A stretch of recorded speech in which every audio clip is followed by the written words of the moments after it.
My daughter banned me from her wedding. She looked me right in the eye and told me that my blue-collar hands and my heavy limp would ruin the aesthetic of her luxury wedding photos. I swallowed my pride and stayed away. But less than 24 hours later, while she was still in her luxury bridal suite, my phone buzzed. It was a text from her demanding over $6,000 for her Dubai honeymoon because her new husband was supposedly having bank trouble. I did not get angry. I simply opened my banking app, sent her a wire transfer for exactly $1, and attached a one-word message. Congratulations. Then I drove home and called an emergency locksmith. When the police showed up at my front door the very next morning, my daughter and her arrogant new husband learned a very hard, very public lesson about whose money they were actually spending. Before I tell you exactly how this all unfolded, let me know where you are watching from in the comments below. Hit like and subscribe if you have ever had to stand up to a family member who took your unconditional love for granted. I was sitting in the driver's seat of my battered old Ford pickup truck, parked in the shadows, just across the street from the Bellevue Country Club. The engine was turned off, but I could still feel the phantom vibration of it in my bones. It was a crisp evening in Washington, the kind of twilight where the sky turns a deep, bruised purple. Through the tall, wrought iron gates of the club, I could see the warm golden light spilling out from the grand ballroom. I could hear the faint, elegant notes of a string quartet drifting through the cold air. It was a beautiful night for a wedding. It was my daughter Valerie's wedding, and I was watching it from the street like a common trespasser. I gripped the steering wheel, looking down at my hands. They are the hands of a 75-year-old man who spent 5 decades working as a general contractor. They are thick, deeply scarred, and permanently stained with the ghosts of concrete motor oil and sawdust. Every knuckle is swollen with arthritis. These hands built the very foundation of the life Valerie grew up enjoying. These hands poured the concrete, framed the houses, and laid the roofing that paid for her private schools, her expensive clothes, and her pristine smile. But 2 weeks ago, standing in the kitchen of the home I built, she looked at these hands with pure disgust. I remembered her exact words, sharp and casually cruel, as if she were talking about rearranging furniture rather than breaking her father's heart. She had sighed, inspecting her perfectly manicured nails, and told me that I could not walk her down the aisle. She said that Preston, her fiancé, came from a very elite high society family. She told me that my rough hands and the heavy limp I carried from falling off a 2-story roof 12 years ago would simply look out of place. She said I would ruin the expensive drone footage and the high-fashion aesthetic she was going for. She told me to just come to the reception dinner later and sit quietly at a back table. She wanted me to be invisible. I did not argue with her. I did not yell. When you lose your wife like I lost my beloved Sarah 3 years ago, you tend to cling desperately to whatever family you have left. Valerie was my youngest, my only daughter, born late in our lives, and spoiled beyond measure.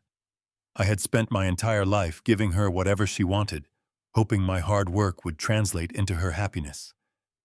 So when she told me I was too embarrassing to be seen with her at the altar, I just nodded. I put on my best flannel shirt and my cleanest work boots, and I drove to the country club. But when I got there, I could not bring myself to walk inside.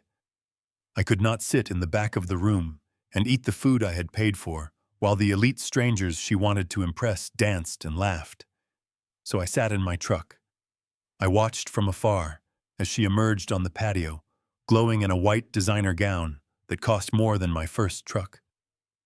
I watched Preston in his tailored tuxedo, holding a glass of champagne, looking down his nose at the catering staff.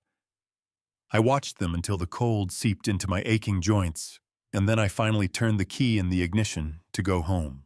As I sat there with the engine humming, my mind drifted back to the sweltering summer of 1994.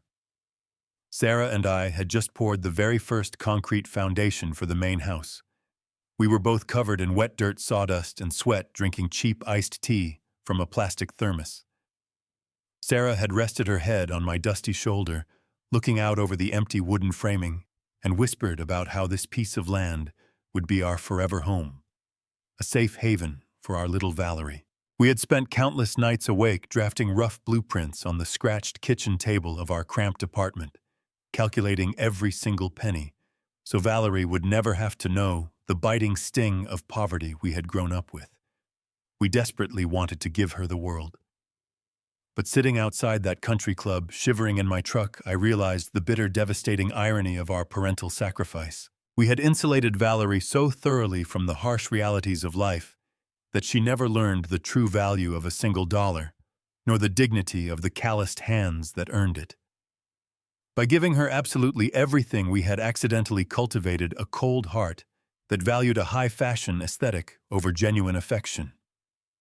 The string quartet continued to play inside the Bellevue Ballroom, a haunting, elegant soundtrack to the absolute death of the dream Sarah and I had built together. I watched a group of Preston's supposedly wealthy friends step out onto the terrace, laughing raucously, smoking thick cigars and carelessly tossing their empty champagne flutes onto the manicured grass for the catering staff to clean up. It was a fake, fragile world entirely divorced from consequence. I pressed my foot heavily onto the gas pedal, leaving the ghost of Sarah's shattered dream in the rearview mirror. I stared at the glowing screen of my phone, the harsh blue light illuminating the deep lines and weather-beaten skin of my face. The text message from my daughter sat there demanding $6,600 for a luxury honeymoon flight to Dubai. She had banished me from her wedding ceremony just hours earlier, claiming my rough appearance would ruin her perfect high society image. Yet here she was in the middle of her lavish reception, reaching her hand out for my wallet. There was no anger in my chest. Instead, a profound, freezing clarity settled over my mind. For 32 years, I had been a bank to this girl. I had poured concrete, lifted steel beams, and shattered the cartilage in my knees so she could walk on velvet carpets. I had bought the lie that unconditional love meant unconditional financial support. But sitting alone in the dark cab of my truck, the illusion finally shattered. I realized that to Valerie and her arrogant new husband, I was not a father. I was just an open tab. I was an ATM that they felt entitled to use whenever their fake prestige ran out of funds. I did not reply to her text with a furious paragraph. I did not call her to demand an apology. Emotional outbursts are for people who still hold on to hope, and I had just run completely out of it. With a calm, steady hand, I opened the banking application on my phone. The balance on the screen was a testament to 5 decades of grueling physical labor and disciplined saving. I navigated to the wire transfer section. I selected Valerie's checking account, a linked account I had been dropping money into since she was a teenager. The app prompted me for the transfer amount. I tapped the screen slowly. 100, exactly $1. The system asked for a memo to attach to the wire. I typed out one word. Congratulations.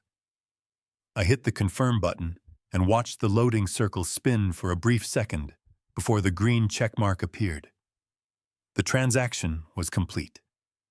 $1 to start her new life. I locked my phone and tossed it onto the passenger seat.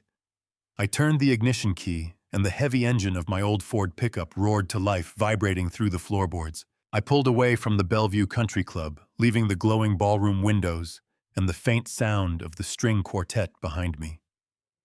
The night air was sharp and cold as I drove through the quiet, winding roads of the wealthy suburbs. The streetlights flickered across the hood of my truck, casting long shadows into the cabin. My mind was completely silent. For years I had carried a heavy burden of guilt, wondering if my long hours on construction sites had somehow damaged my relationship with my daughter. I had compensated for my absence by buying her cars, paying off her credit cards, and letting her live rent-free on my property. But tonight, that guilt was completely gone. I finally understood that you cannot buy respect from someone who inherently despises the very dirt that made the money. I turned onto my street, navigating the familiar path toward my estate. The property was massive, sitting on 3 acres of pristine land. I built the main house brick by brick, laying the foundation with my own 2 hands when I was a younger, stronger man. A few years ago, I built the modern guest house out back. That guest house was currently occupied by Valerie and Preston. I had allowed them to live there without paying a single dime in rent. I covered the property taxes, the electricity, the water, and the internet. They treated my property like an endless resort, and they treated me like the invisible groundskeeper. I pulled through the front gates and parked my truck in the circular driveway. The main house was dark and quiet. The guest house across the lawn was equally silent, waiting for the newlyweds to return the next morning. I walked inside my home and turned on the kitchen light. I looked up at the wall clock. It was exactly 11:30 at night. I walked over to the wooden console table in the hallway and opened the top drawer. I pulled out a heavy leather-bound address book that I kept from my days running the construction business. I flipped through the pages until I found the contact for a commercial locksmith I had used on dozens of job sites. A man named Marcus who ran a 24-hour emergency service. I picked up the landline phone, dialed the number, and waited. Marcus answered on the fourth ring, his voice gruff and tired. I told him it was Richard Harrison and that I had a massive emergency at my personal estate. I needed every single exterior lock on 2 separate houses drilled out and replaced with high-security commercial deadbolts immediately. Marcus hesitated, mentioning the late hour and the sheer amount of hardware required for such a large job. I cut him off, telling him I would pay triple his standard emergency rate in cash if he got here within the hour. The mention of the money was enough. He told me he was loading up his van and would be there shortly. I hung up the phone and walked out onto the back porch. The night air was biting, but I did not feel the cold. I looked across the manicured lawn at the guest house. I thought about the luxury luggage Valerie had packed and left inside ready for her extravagant trip to Dubai. I thought about Preston swaggering around in his tailored suits, playing the role of a successful tech investor, while secretly begging his father-in-law to fund his fake lifestyle. Exactly 35 minutes later, a white cargo van pulled up to my front gates. Marcus stepped out, carrying heavy tool bags and multiple boxes of brass deadbolts. I met him on the driveway and handed him an envelope filled with crisp bills. I walked him to the front door of my main house and instructed him to start there. The loud, piercing screech of his power drill biting into the metal cylinder broke the silence of the peaceful neighborhood. Metal shavings cascaded onto the porch like golden snow. Once he finished securing the main house, I led him across the dark lawn to the guest house. Marcus paused, looking at the modern building, asking if I was absolutely certain I wanted to drill the locks on an occupied unit. I looked him dead in the eye and told him I owned every inch of this land, and I was evicting the tenants tonight. He nodded, raised his drill, and tore through Preston and Valerie's front door lock. With every heavy click of the new deadbolts sliding into place, I felt an enormous weight lifting from my tired shoulders. The boundary was finally set in stone. The locksmith packed his heavy bags and drove away into the darkness. My long nightmare was finally coming to an absolute end. But before Marcus fully packed up his white cargo van, he paused by my front porch steps. He wiped the sparkling brass shavings from his thick, grease-stained hands using an old frayed shop rag. He looked across the dark lawn at the massive guest house and then looked back at me. His tired eyes carried that unspoken, profound understanding that only exists between men who physically break their bodies for a living. "You know, Mr. Harrison," Marcus said quietly, his gruff voice cutting cleanly through the freezing night air. "I have drilled out a lot of heavy locks in my time. Usually it's a massive bank foreclosing on a struggling family or a nasty, bitter divorce. But I have never seen a man look so genuinely relieved to be aggressively locking up his own property." I offered him a tight, exhausted smile, reaching into my wallet to hand him an extra $100 bill for his exceptional discretion.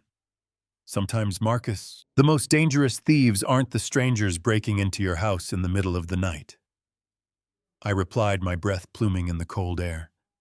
"They are the ones you willingly handed the keys to." Marcus nodded slowly, gently pushing my hand away to refuse the extra $100. "Keep it, sir. Buy yourself a good strong bottle of whiskey. Sounds like you're going to need it tomorrow morning." He tossed his heavy canvas tool bag into the back of his van and slammed the metal doors shut. Watching his red taillights disappear down the winding suburban road, I felt a strange, grounding sense of comfort.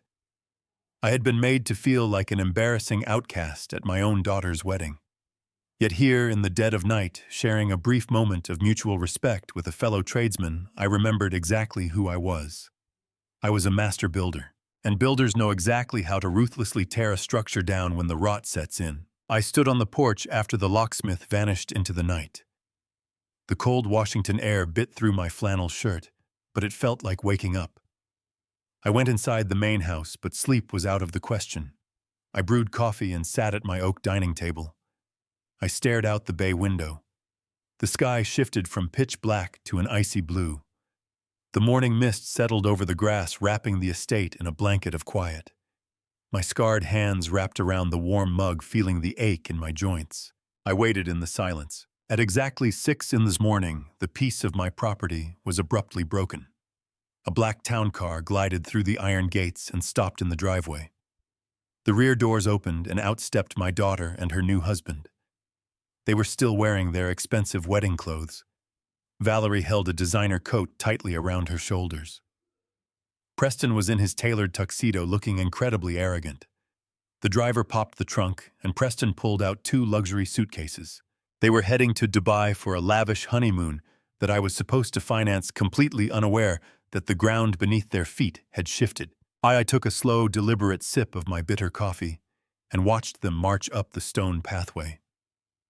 Preston led the way, dragging the heavy luggage onto the small porch. He reached into his tuxedo pocket, pulled out his silver key, and pushed it into the lock. I saw his shoulder dip down as he tried to turn the cylinder. Nothing happened. He stopped, frowned, and pulled the key out. He wiped it aggressively on his sleeve and shoved it back in. He twisted his wrist harder this time, violently jiggling the handle. The deadbolt held perfectly firm. It was commercial-grade steel. That door was not going to open. Valerie stepped forward, looking annoyed by the delay. She dropped her purse, took out her keys, and pushed Preston aside. She jammed her key into the lock and tried to force it. When it failed to turn, she slapped her palm against the heavy oak wood, complaining loudly into the morning air. Preston lost his temper completely. He took a step back, raised his dress shoe, and delivered a violent kick to the door. The loud thud echoed across the estate. He started shouting, his face turning an ugly shade of red. He yelled that they were definitely going to miss their flight. I sat perfectly still in my kitchen, watching the panic slowly set in. Suddenly, Preston pulled his cell phone out and began dialing aggressively. He paced back and forth across the porch, waving his free arm wildly. Through the glass, I could not hear his exact words, but I could read his frustrated body language. He was shouting into the phone with the explosive anger of a spoiled man throwing a tantrum. I knew exactly who he was frantically calling. I set my coffee mug down on the table. I walked down the hall to my home office and picked up a folder I had prepared earlier. Inside the folder was the registered deed to the entire property, the latest property tax receipts, and 3 utility bills. Every single piece of paper featured one name: Richard Harrison. Less than 10 minutes later, the wail of police sirens pierced the quiet morning. The sound grew steadily louder until 2 police cruisers came speeding through my front gates. Their red and blue emergency lights sliced brightly through the fog. The cruisers parked diagonally across the driveway, and 4 armed officers stepped out. Their hands were resting cautiously near their duty belts. Preston immediately rushed down the porch steps to meet them head-on. He played the role of the outraged victim perfectly. He pointed a shaking finger directly at the guest house and loudly shouted that they had been illegally locked out of their own home. He claimed there must be a dangerous squatter inside who had changed all the locks overnight. He demanded that the police officers kick the door down and arrest whoever was inside. I finally pushed open the front door and stepped outside. The freezing morning air hit my face immediately. I walked slowly down the front brick steps, my heavy limp making my progress extremely deliberate. My old work boots crunched loudly against the gravel driveway. The police officers immediately turned their full attention toward me, their facial expressions tense and highly observant. Preston quickly noticed me walking over. He sneered viciously, pointing his finger right at my chest. He yelled to the police officers that I was simply the crazy old man who lived in the main house and that they needed to completely ignore me and focus solely on breaking into his guest house right away. I finally stopped just a few feet away from the lead police officer. I politely wished him a good morning. I handed the thick manila folder directly into his waiting hands. I told him in a perfectly steady, completely calm voice that there was absolutely no squatter hiding on the premises. I explained that I was the sole legal owner of this entire estate, which included the modern guest house they were trying to break into. I stated clearly that the two angry people standing behind him were guests who had been living on my personal property rent-free without any formal lease agreement, and that I had exercised my right as the property owner to secure my buildings. The lead officer opened the folder on the driveway. He pulled out the deed and inspected the county seals. He looked over the property tax documents. He checked the attached utility bills. He looked back up at the locked guest house, and then he looked directly at Preston. The officer closed the folder, handed it back to me with a respectful nod, and turned his attention to my son-in-law. The officer's tone dropped, becoming incredibly stern. He informed Preston that according to the law, he was merely a temporary guest on my property. He told Preston that he had no legal right to force entry into any building located here. The officer stated that if Preston kicked my door one more time, he would be placed in handcuffs and arrested for attempted breaking and entering. Preston's jaw literally dropped wide open. The arrogant technology executive suddenly looked entirely foolish, standing in front of the four armed police officers. The color drained completely from his face, leaving him a sickly pale white before a deep shade of embarrassed crimson crept up his neck. He stammered frantically, looking back and forth between me, the officers, and the folder resting in my scarred hands. He desperately tried to formulate a coherent sentence to defend himself, but nothing remotely intelligent came out. Valerie stood completely frozen on the wooden porch right behind him. Her eyes were incredibly wide open with absolute shock and total horror. She finally realized that the old man with the rough blue-collar hands permanently held the keys to her entire fragile, fake world. The lead officer turned back to Preston, crossing his arms securely over his dark uniform. He spoke with the tired, heavy patience of a man who had dealt with far too many entitled people in wealthy suburban neighborhoods. He stated clearly that this was strictly a civil matter. Since there was no formal lease agreement in place, and since I possessed all the legal documentation proving absolute ownership, the police department had no legal jurisdiction to force me to unlock the doors. If Preston had a grievance, the officer advised him to take it up with a judge in civil court during regular business hours. Preston opened his mouth to argue, his face still flushed with a volatile mix of blind rage and profound embarrassment, but the officer simply held up a gloved hand to stop him. The police were entirely finished with the conversation. They turned their backs on the furious groom and walked down the driveway, the gravel crunching loudly beneath their heavy boots. They climbed back into their cruisers, turned off their flashing red and blue emergency lights, and slowly drove away. The heavy iron gates closed smoothly behind them, leaving a deafening silence hanging in the cold morning air. Preston stood completely frozen on the porch, staring blankly at the empty driveway, as if he expected the police to suddenly return and apologize to him for their insolence. I stood perfectly still on the damp grass, holding my manila folder, waiting patiently to see what their very next move would be. For a few long, uncomfortable seconds, neither of them moved a single muscle. Then, the exact moment the faint sound of the police sirens faded completely into the distance, I witnessed a remarkable, unsettling transformation. Valerie immediately dropped her rigid posture of furious indignation. The angry, defensive line of her shoulders simply melted away into something soft and vulnerable. She took a deep, shuddering breath, and when she exhaled, her eyes were suddenly brimming with bright, shining tears. It was a flawless, terrifyingly convincing performance refined over 32 years of getting exactly what she wanted from her hard-working father. She walked slowly down the wooden steps of the guest house porch, leaving her stunned husband standing entirely alone by their luxury luggage. She closed the distance between us, the hem of her expensive wedding dress dragging heavily across the wet morning grass. Before I could take a step back, she reached out and grabbed both of my hands. Her soft, perfectly manicured fingers wrapped tightly around my rough, scarred knuckles. She looked up at me, her dark mascara running perfectly down her pale cheeks, and began to sob. It was not a quiet, subtle cry. It was a highly theatrical, chest-heaving display of absolute sorrow.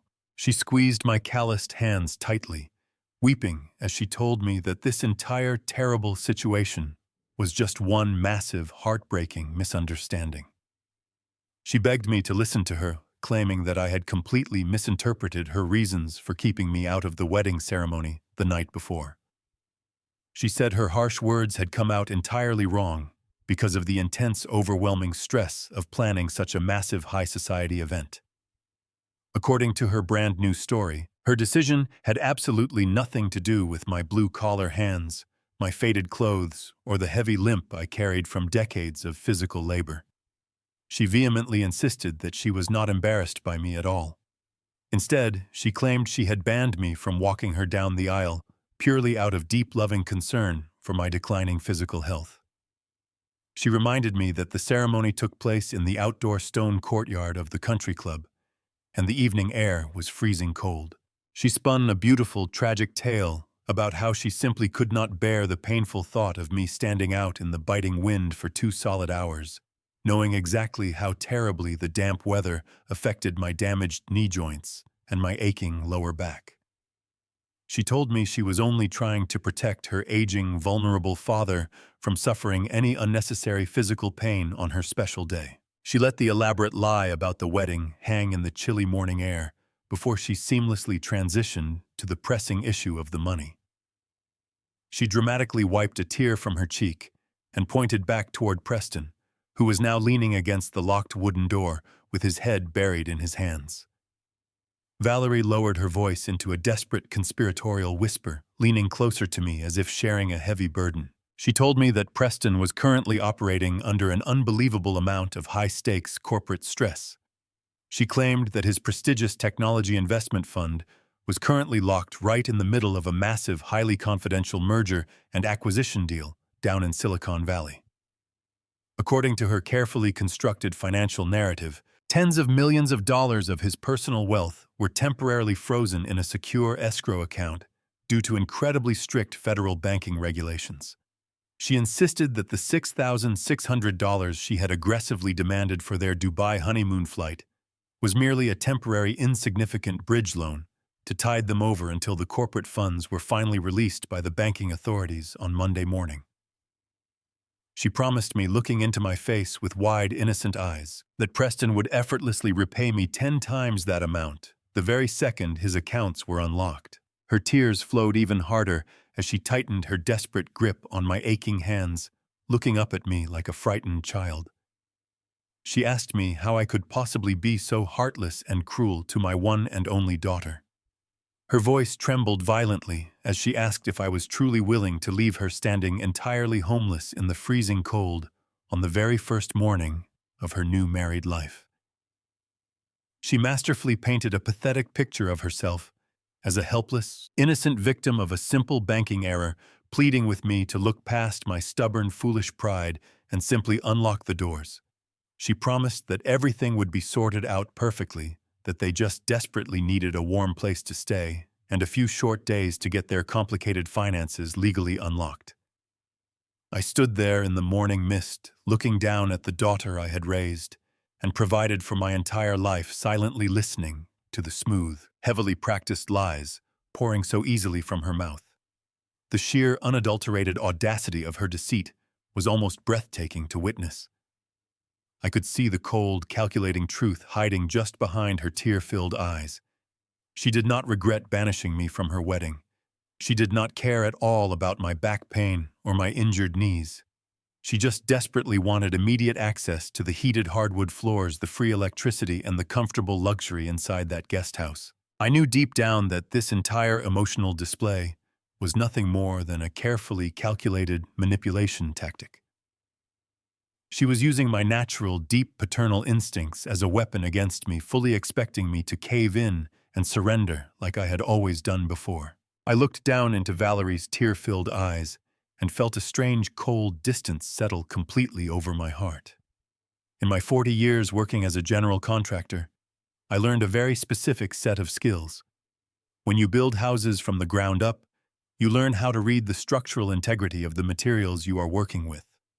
You learn how to spot a hairline fracture in a concrete foundation long before the wall actually collapses. You learn to tell when a wooden support beam is rotting from the inside out, even if the exterior surface looks perfectly painted. Standing there on the damp grass of my estate, I applied that exact professional scrutiny to my own daughter. The structural integrity of her elaborate story was entirely hollow. It was a glossy facade covering a toxic core. I knew with absolute certainty she was lying to my face about the wedding, the money, and her supposed concern for my health. However, I also knew that confronting a liar directly only makes them build higher walls. If I yelled at her right then and there, she would just pivot to a new lie and retreat into defensive anger. I needed to see exactly how deep this rot went. I needed to know what kind of financial trouble Preston was actually in, and why they were so desperate to get back inside my guest house this morning. To do that, I had to drop my guard. I had to let them believe their manipulation had worked flawlessly. I had to play the exact role they expected me to play. I had to become the tired, forgiving, easily manipulated old man. I let out a heavy sigh, letting my shoulders slump forward in complete defeat. I reached out and gently patted Valerie's trembling hands. I softened my facial expression, replacing my cold stare with a look of paternal exhaustion and deep regret. I told her in a quiet voice I was deeply sorry for overreacting. I played the part perfectly. I told her that sitting alone in the dark last night had gotten the better of my fragile ego. I blamed my drastic actions on my stubborn pride and my quick temper. I explicitly used the phrase boomer temper, knowing it was the exact condescending label they secretly used to describe me behind my back. I told them I never truly intended to leave them homeless on their first day of marriage. I said I was feeling incredibly hurt and left out of the wedding festivities, and that I had lashed out blindly like a foolish old man. Valerie's theatrical tears miraculously dried up the very second she finally heard those words of surrender. She let out a dramatic breath of deep relief, quickly wiping the remaining moisture from her pale cheeks. She flashed me a bright, forgiving smile, telling me she completely understood and that family always forgives each other. I reached deep into the front pocket of my worn flannel jacket, my calloused fingers wrapped around the heavy ring of brand-new brass keys the commercial locksmith had handed me just a few hours ago. I pulled the keys out and held them suspended in the chilly morning air. Preston's eyes immediately locked onto the shiny brass metal. The look of sheer hunger on his face was intensely predatory. He lunged forward, snatching the keys right out of my scarred hand before Valerie could even reach for them. He did not say thank you. He did not offer any apology for kicking my door or attempting to have me arrested moments before. He simply grabbed the keys, turned his back on me completely, and marched straight toward the guest house porch. Valerie gave my arm one last patronizing squeeze. She told me she loved me very much and promised we would all sit down together and have a nice, long, expensive dinner to catch up once they returned from their luxurious honeymoon in Dubai. She turned around and quickly hurried after her husband, the heavy hem of her beautiful, expensive designer wedding dress leaving a long, wet trail through the thick morning dew.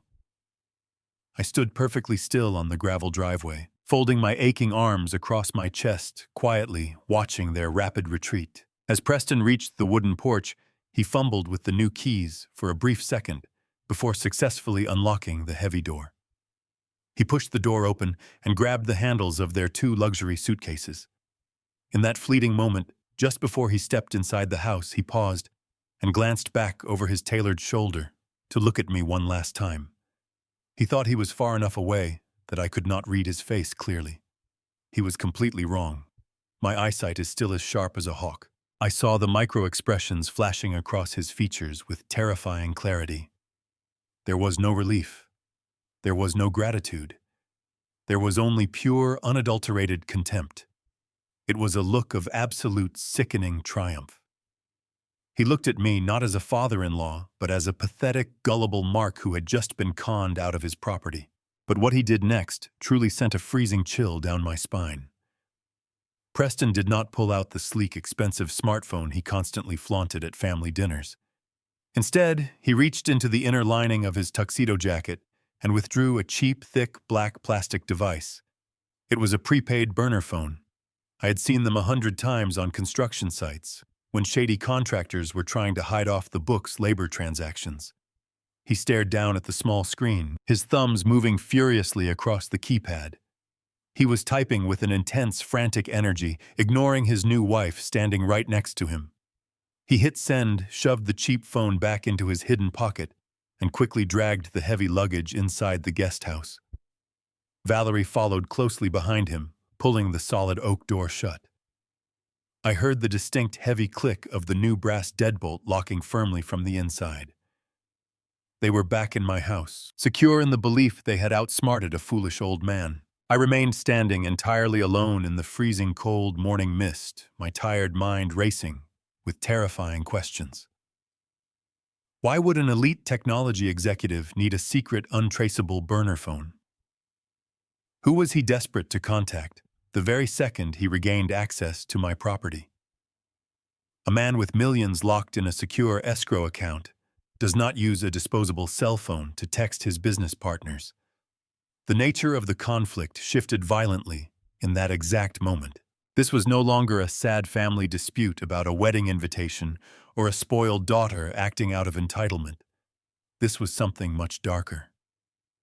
Preston was hiding a massive, dangerous secret and using my property as his base of operations.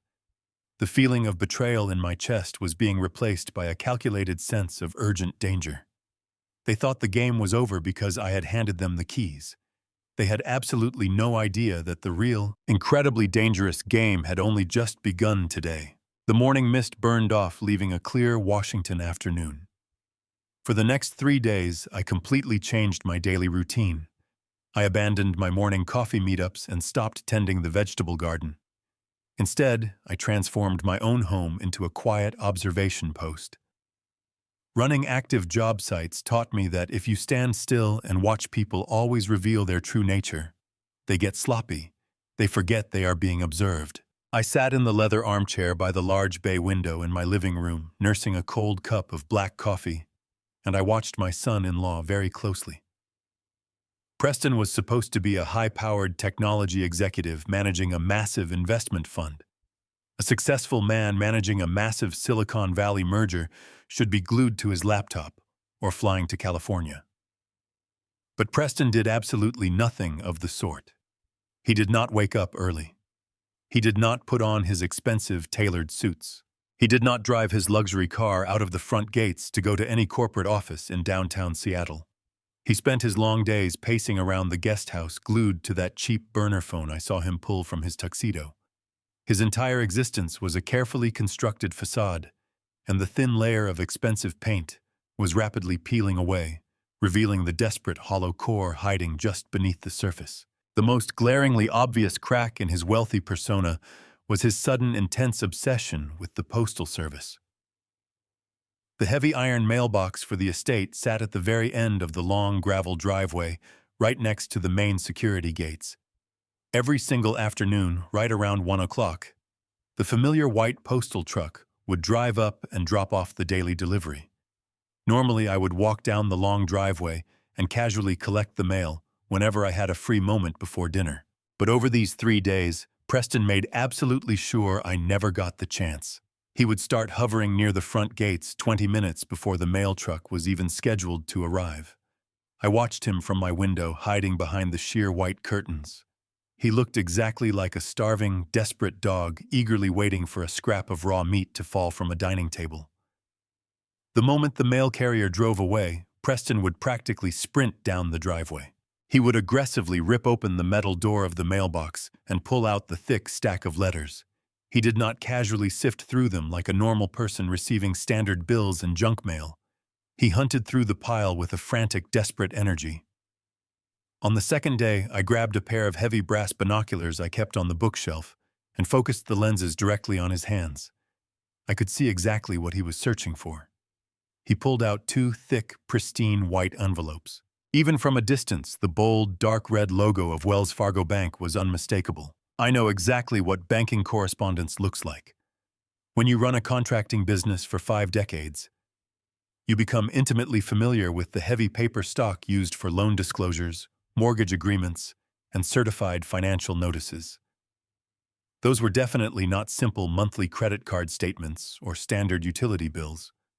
They were incredibly bulky official documentation packets, carrying the undeniable weight of severe high-level financial importance. Preston shoved the bank envelopes deep into the pockets of his sweatpants, quickly tossed the rest of the mundane mail back into the metal box for me to find later, and practically ran back into the guest house.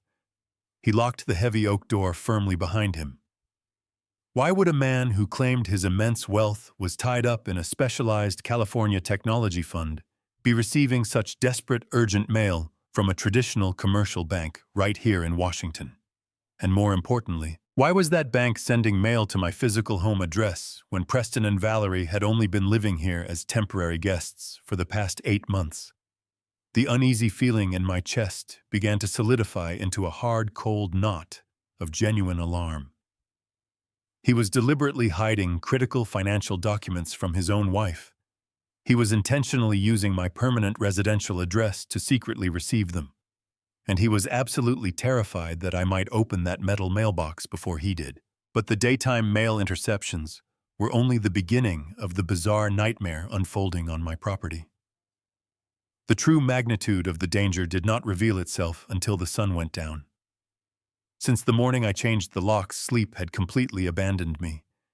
I spent my nights walking the quiet halls of the main house, listening to the old floorboards creak beneath my boots. On the third night, shortly after midnight, I was standing in the darkened kitchen, pouring myself a glass of water. The estate was completely silent. The dense pine trees surrounding the property blocked out the distant sounds of the suburban highway. I looked out the kitchen window, staring past the dark silhouette of the guest house toward the front gates. That was the exact moment I saw the glowing headlights piercing the fog. A large, completely blacked-out sport utility vehicle slowly rolled to a quiet stop just outside the outer boundary of my property. It did not park in a designated space. It simply idled there in the darkness, the low rumble of its heavy engine vibrating softly through the damp night air. I set my heavy water glass down on the cold granite counter and moved quietly closer to the freezing glass of the window pane. The street lamp near the entrance cast a sickly yellow glow over the idling vehicle. There were no license plates on the front bumper. The windows were tinted incredibly dark, but the driver's side window was rolled down just a few inches. A thick cloud of gray cigarette smoke drifted lazily out of the narrow gap. As the driver leaned forward to tap his ashes, his rough face caught the harsh yellow light. He was not a sophisticated technology investor from Silicon Valley. He was a massive, brutally built man with a thick, shaved head.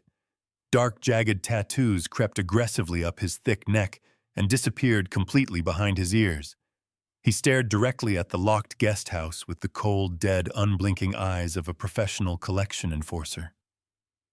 A second man in the passenger seat leaned over, pointing a thick finger toward Preston's dark window.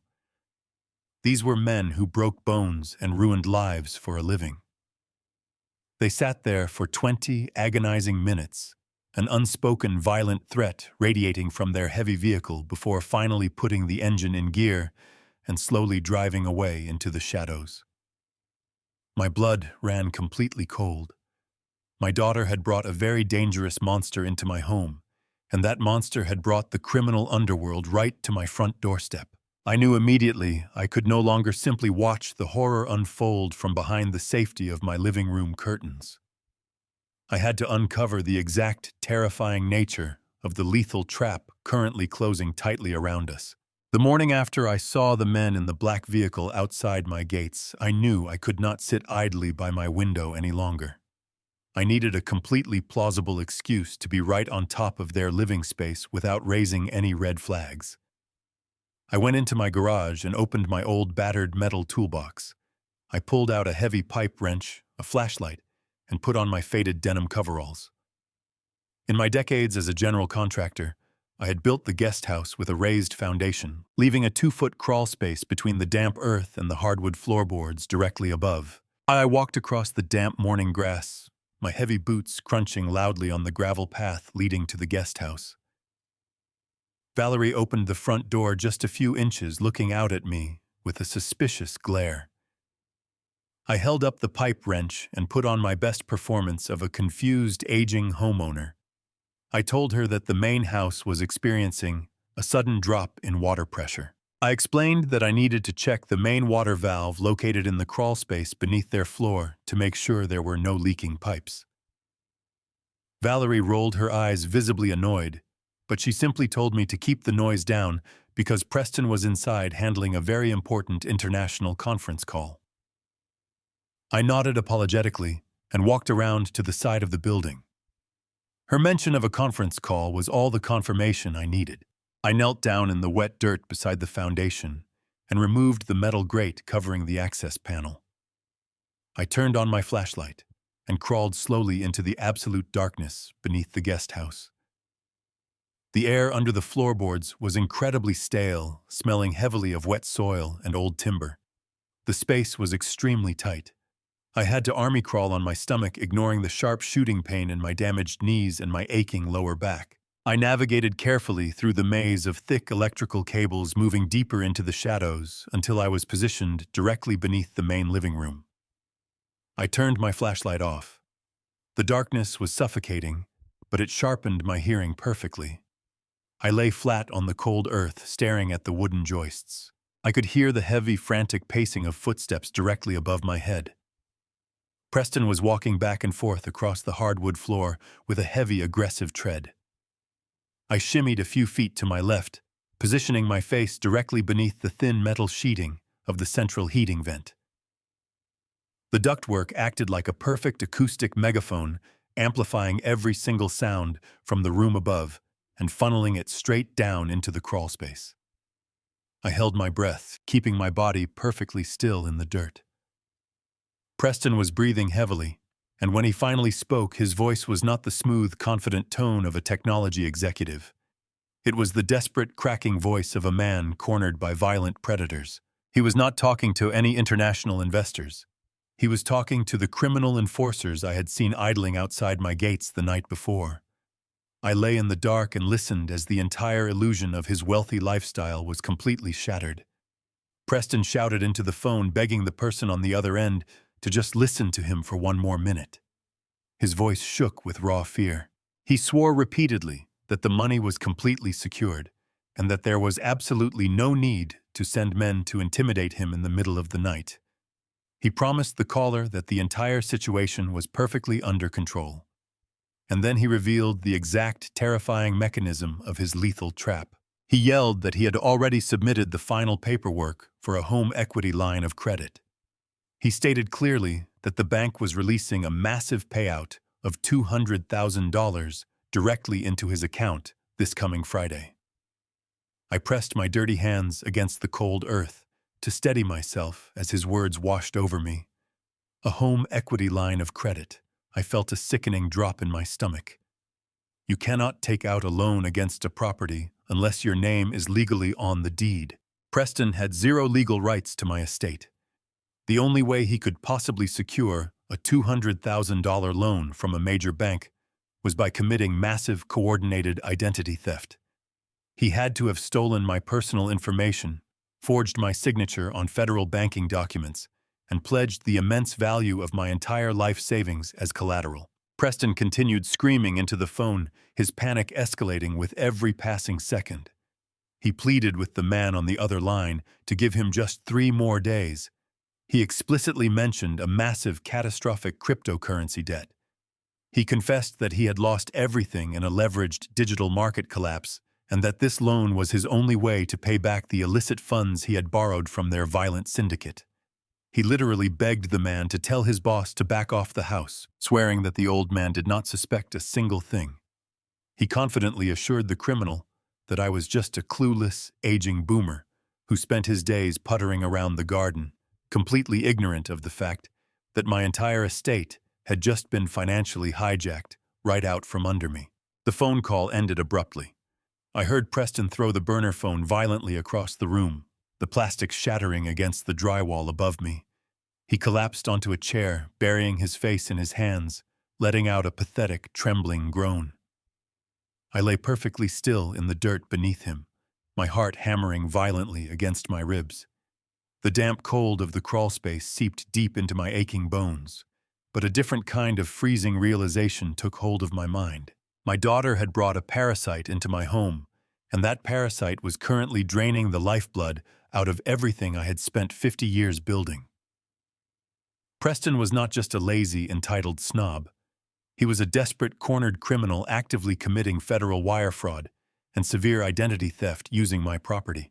He was planning to take $200,000 of my hard-earned equity handed over to violent loan sharks and leave me holding the massive debt when the bank ultimately came to collect. I slowly began the painful, agonizing crawl backward toward the access panel. My knees screamed in agony with every grueling inch, but I did not stop. I dragged myself out of the dirt and back into the blinding morning sunlight. I replaced the metal grate, stood up, and brushed the damp soil from my denim coveralls. I looked at the pristine exterior of the guest house, knowing now that it housed a toxic, rotting core. I had gathered the critical pieces of the puzzle. I knew the timeline. Friday. I knew the exact amount. $200,000. But I still lacked the physical, undeniable proof required to destroy him completely. I needed to find the forged loan documents inside his hidden files.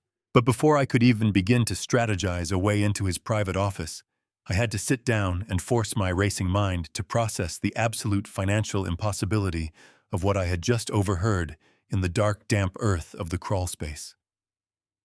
I walked slowly back into the main house, my heavy work boots leaving faint tracks of wet soil across the polished hardwood floors I had meticulously installed over 3 decades ago. I went straight to the large kitchen sink, turned the heavy brass faucet to cold, and aggressively scrubbed the mud from my scarred hands with a rough bristle brush. But the thick dirt I felt clinging to my skin was not from the garden. It was the sickening, oily residue of a profound and intimate betrayal. I turned off the rushing water and gripped the smooth edges of the granite countertop, staring blankly out the large bay window at the pristine exterior of the modern guest house. My mind was churning, furiously trying to deconstruct the frantic, terrified phone call I had just listened to. Preston had explicitly boasted to those violent, heavily tattooed loan sharks about a massive $200,000 home equity line of credit clearing this coming Friday. He was intentionally using my property to save his own miserable life from the criminal underworld.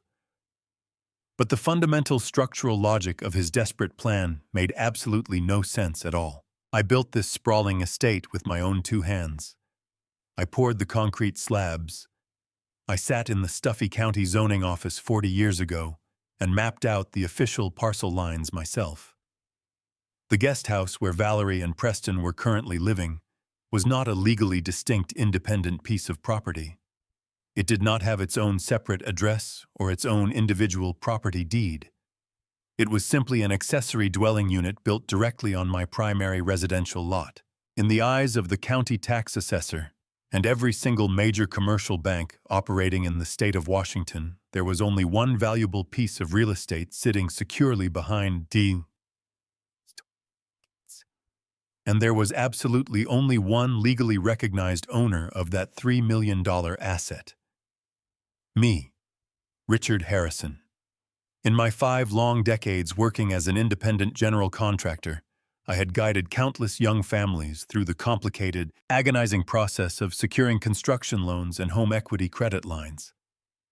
I knew exactly how rigorous, invasive, and unforgiving federal banking regulations truly were. A massive financial institution like Wells Fargo does not simply hand over $200,000 to a charming, fast-talking guy in a tailored tuxedo just because he asks nicely. They require a towering mountain of verifiable paperwork. They demand official tax returns, certified proof of income, and extensive, deep-diving credit checks. But above all else, they require the original property owner to sign their name in blue ink on highly binding federal documents, usually under the direct, watchful supervision of a licensed public notary. I had not signed a single piece of financial paperwork in over 4 years.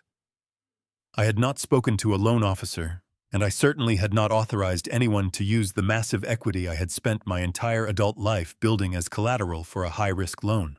The terrifying reality of the situation finally crashed into me with the destructive force of a heavy steel wrecking ball. Preston had not just lied about his prestigious career as a high-level technology executive. He had actively, maliciously, and systematically stolen my identity. To successfully bypass the bank's strict security protocols, he must have illegally gained access to my most sensitive private personal information. He had to have found my social security number, my personal banking details, and my confidential tax records. He had expertly forged my signature on dozens of complex financial applications, seamlessly masquerading as me in the digital banking world. The sheer breathtaking audacity required to execute such a massive high-stakes fraud right under my own roof was almost paralyzing to comprehend. Suddenly, the bizarre paranoid behavior I had observed over the past 3 days made perfect, chilling sense. I clearly remembered Preston hovering anxiously by the heavy iron mailbox at the end of the long gravel driveway. I remembered the desperate, frantic way he aggressively intercepted the local mail carrier and shoved those thick, pristine white envelopes bearing the dark red Wells Fargo logo deep into the pockets of his sweatpants. The commercial bank had been doing its job correctly all along. They had been mailing the mandatory loan disclosures, the required equity appraisals, and the final approval notices directly to my permanent residential address. Preston was deliberately intercepting my personal mail every single afternoon to prevent me from discovering that a massive, catastrophic lien was being placed quietly on my beloved property. He was intentionally keeping the bank's urgent communication a complete secret so that I would never see the devastating debt secretly accumulating in my name until it was far too late. The horrifying realization made me feel physically sick to my stomach. I slowly walked away from the kitchen sink and sank heavily into my worn leather armchair. I thought deeply about my youngest daughter. Valerie had stood on my front porch just a few short days ago, crying theatrical, heartbreaking tears, vehemently swearing that Preston was a brilliant, successful investor simply waiting for millions of dollars to legally clear from a highly confidential Silicon Valley corporate merger. Was she incredibly naive, completely blinded by his expensive tailored suits and his arrogant, persuasive charm? Or was she fully aware that her new husband was actively trying to bankrupt her own elderly father? I desperately did not want to believe that my little girl could ever be capable of such a monstrous, calculated deceit. But I could no longer afford the incredibly dangerous luxury of blind, unconditional, paternal trust. The violent, heavily tattooed men, aggressively idling in the black utility vehicle outside my front gates, were not going to wait patiently for a delayed corporate payout. Preston had promised them their illicit cryptocurrency money by Friday afternoon.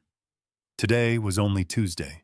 I had exactly 3 days to systematically and ruthlessly dismantle his entire criminal operation before the commercial bank officially transferred $200,000 of my hard-earned equity directly into the eager hands of a violent, unforgiving criminal syndicate. I needed concrete, undeniable proof, and I knew exactly how to get it without ever letting them know I was onto their deadly game. My hands stopped shaking. The shock of the betrayal evaporated entirely, leaving behind the cold, methodical mindset of a seasoned contractor facing a critically compromised foundation. When a structure is fundamentally broken, you do not simply paint over the cracks. You carefully document the extensive damage, you isolate the dangerous rot, and you tear the toxic framework down to the dirt. Preston thought he was playing a brilliant financial game against an old man. He was about to find out exactly what happens when you try to con a master builder. I walked out of my kitchen and made my way toward the front sitting room, intentionally dragging my right foot just a fraction more than usual. If I wanted to catch a rat, I needed to play the perfect piece of cheese. I found Valerie sitting on the plush sofa, furiously tapping away on her expensive smartphone. She barely looked up when I entered the room. I let out a long, ragged sigh, leaning heavily against the wooden doorframe, as if the sheer weight of my own bones was becoming too much to bear. I told her that the damp cold of the crawl space had flared up the severe arthritis in my damaged knees. I rubbed my thigh for dramatic effect and said that the lingering stress of the wedding weekend had finally caught up with my aging body. I told her I was going to take a heavy dose of my prescription pain medication and lock myself in my bedroom for the rest of the evening to get some uninterrupted sleep. I asked her to please not disturb me under any circumstances until tomorrow morning. Valerie finally looked up from her glowing screen. She gave me a sympathetic, highly patronizing smile. She told me to get plenty of rest, assuring me that she and Preston would keep the noise down in the guest house so I could sleep peacefully. It was exactly what she wanted to hear. A medicated sleeping old man was a blind and deaf old man. I retreated to my master bedroom on the first floor and closed the heavy solid wood door behind me. I turned the lock with a loud, deliberate click that I knew she would hear echoing down the hallway. I drew the thick blackout curtains tightly across my windows, plunging the large room into total darkness. But I did not go anywhere near my comfortable bed. I walked silently to my deep walk-in closet and changed back into my dark denim coveralls. I slipped on a pair of soft, rubber-soled work boots that would not make a single sound on the gravel driveway. Then I sat in the darkness and waited for the sun to completely disappear behind the tall pine trees surrounding my estate. Patience is the absolute key to any successful demolition. You never swing the hammer until you know exactly where the load-bearing walls are located. I waited 3 agonizing hours. I listened as the main house settled. I watched through a tiny gap in my curtains as the lights in the guest house flickered off one by one, leaving only the dim glow of the exterior porch light. When I was absolutely certain they were settled for the night, I slipped out through the sliding glass door in my master bathroom, stepping silently onto the damp grass of the backyard. The detached garage where Preston parked his leased luxury car sat about 50 yards away from the guest house. It was a standalone structure I had built specifically to house my vintage truck collection, though I had foolishly cleared out a bay to accommodate his pristine silver sports car. I moved swiftly through the shadows, keeping my body low and out of the direct line of sight from their bedroom windows.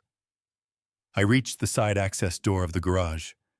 Preston had not bothered to change this lock, assuming his precious vehicle was perfectly safe on my private gated property. I slid my original brass key into the cylinder, turned it with a smooth, silent motion, and slipped inside the cavernous space. The garage smelled of motor oil, cold concrete, and the expensive leather interior of Preston's vehicle. I did not turn on the overhead fluorescent lights. I relied entirely on a small, high-powered tactical flashlight clamped firmly between my teeth. I moved past his shiny sports car and headed straight for the heavy metal shelving units at the back of the bay. I reached behind a stack of old paint cans and pulled out a small, unopened cardboard box. It was a high-definition, motion-activated dash cam with a built-in audio recording microphone. I had originally purchased it months ago, intending to install it in my daily driving truck, but I had never gotten around to doing the wiring. Tonight, it was going to serve a much more important, devastating purpose. I gathered a wire stripper, a roll of black electrical tape, a voltage tester, and a small stepladder. I carried my tools over to the wall directly in front of where Preston parked his car. I looked up at the ceiling. When I built this garage, I installed an industrial ventilation system to cycle out exhaust fumes. There was a large louvered metal air return grate positioned about 9 feet off the ground, perfectly angled down toward the hood of his vehicle and the small workbench he frequently used to make his private phone calls. It was the absolute perfect vantage point. I quietly unfolded the aluminum stepladder, making sure the rubber feet were firmly planted on the concrete floor to prevent any scraping noises. I climbed up the steps, my bad knees protesting fiercely with every upward movement, but I gritted my teeth and pushed through the burning pain. I reached the metal ventilation grate and carefully unscrewed the 4 mounting brackets. I pulled the heavy grate away from the wall, exposing the dark, dusty air duct behind it. I set the grate resting carefully on the top step of the ladder. I took the small, compact dash cam from my pocket and examined the wiring harness. I could not rely on the internal battery of the camera because it would run out of power in a matter of hours, and I needed continuous, uninterrupted surveillance over the next 3 days. I had to hardwire the device directly into the electrical grid of the garage. Using my wire strippers, I expertly spliced into the constant 12-volt power line running alongside the ventilation duct to the exterior security lights. I connected the positive and negative terminals of the dashcam harness, wrapping the exposed copper securely tightly with thick layers of black electrical tape to prevent any accidental grounding. I used my voltage tester to confirm the power was flowing properly. The tiny, microscopic indicator light on the side of the camera blinked a solid green. The device was active. I engaged the motion sensor and double-checked that the high-capacity secure digital memory card was firmly locked into its slot. The camera was now programmed to silently begin recording high-definition video and crisp audio the absolute second anyone walked into the garage, and it would continue recording until the movement completely stopped. I positioned the tiny lens of the camera right at the very edge of the duct opening. I picked up the louvered metal grate and carefully reattached it to the wall, tightening the screws down. I adjusted the thick metal slats just enough to give the hidden camera lens a completely unobstructed panoramic view of the entire garage floor, while keeping the device itself entirely invisible from the ground. The trap was permanently set. I carefully stepped down the aluminum ladder, testing my weight on the cold concrete floor. I packed my wire strippers and the remaining electrical tape back into my toolbox, closing the metal latch as softly as possible. I slipped out the side door of the detached garage, locking it behind me, and walked back across the damp grass toward the main house. The night was still incredibly quiet, broken only by the distant rustling of the wind through the tall pine trees. I climbed back through the sliding glass door of my master bathroom, stripped off my dirt-covered denim coveralls, and finally lay down on my bed. Sleep was still entirely impossible. I spent the remaining hours of the night staring up at the dark ceiling, mapping out every single step of the legal war I was about to wage against my family. When the first rays of morning sunlight began to filter through the edges of my blackout curtains, I got up and put on a clean flannel shirt and my heavy work boots. I walked into the kitchen and brewed a strong pot of coffee. I waited until I saw the front door of the guest house open. Valerie stepped out onto the porch, holding a steaming mug, wearing a plush robe I had bought for her last Christmas. I walked outside and gave her a tired, convincing smile. I told her that my knees were in absolute agony from the damp weather, and I had scheduled an emergency morning appointment with my orthopedic specialist in downtown Seattle. She nodded dismissively, telling me to drive safely, completely unbothered by my sudden departure. I climbed into the cab of my battered Ford pickup truck and steered it out through the heavy iron gates of the estate. I did not drive toward any medical clinic. I merged onto the interstate and headed straight for the towering glass and steel buildings of downtown Seattle.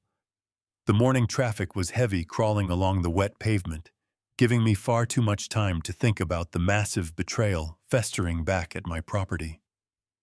I navigated the busy city streets until I reached a sleek, modern high-rise building overlooking the gray waters of the Puget Sound. I parked my truck in the underground structure and took the polished chrome elevator up to the 30th floor. The heavy glass doors opened into the prestigious law firm of my longtime attorney and trusted friend, Thomas Wright. Thomas and I went back more than 30 years. He had drawn up the original contracts for my construction business when I was just starting out, and he had handled the complicated estate planning when my beloved wife, Sarah, passed away. If there was one man on this earth who understood the intricate, unforgiving machinery of real estate law, it was Thomas. His receptionist recognized me immediately and ushered me straight into his massive corner office.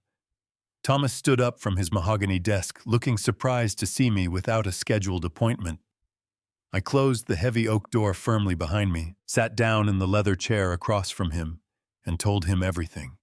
I detailed the fake wedding band, the desperate demand for the honeymoon money, the sudden appearance of the violent loan sharks at my gates, and the terrifying phone call I had overheard from the damp earth of the crawlspace. Thomas did not interrupt me once. He listened with the cold, calculating precision of a seasoned legal predator. When I finally finished explaining how Preston planned to drain $200,000 of my hard-earned equity by this coming Friday, Thomas immediately reached for his computer mouse. He did not waste time offering empty sympathies or questioning my judgment. He logged directly into the secured, restricted database for county property records and financial liens. The rapid clicking of his keyboard filled the tense silence of the office. He pulled up the official parcel number for my Bellevue estate. I sat perfectly still, watching the reflection of the computer screen in his glasses. Suddenly, the rapid typing completely stopped. A heavy, suffocating chill filled the room. Thomas let out a slow, deeply troubled breath and turned the large monitor around so I could see the screen for myself. Right there, highlighted in harsh digital text, was an official, fully processed application for a home equity line of credit attached directly to my primary residential deed. The requested amount was exactly $200,000, just as Preston had frantically promised the criminals on the burner phone. The banking institution listed on the document was Wells Fargo, instantly confirming why Preston had been desperately intercepting the mail every single afternoon. The application was no longer in the preliminary stages of review. The digital status bar glowed an ominous bright green. The loan was in the absolute final stages of administrative approval, scheduled for a full cash disbursement by the end of the business day on Friday. Preston had actually done it. He had successfully weaponized my 5 decades of grueling physical labor and immaculate credit history to save his own pathetic life from the criminal underworld. Thomas clicked a button on his mouse, opening a scanned, high-resolution copy of the final authorization paperwork that had been submitted to the bank just 3 days ago. He zoomed in on the bottom of the last page, navigating straight to the designated signature line. I leaned forward, gripping the wooden armrests of my chair so hard my scarred knuckles turned completely white.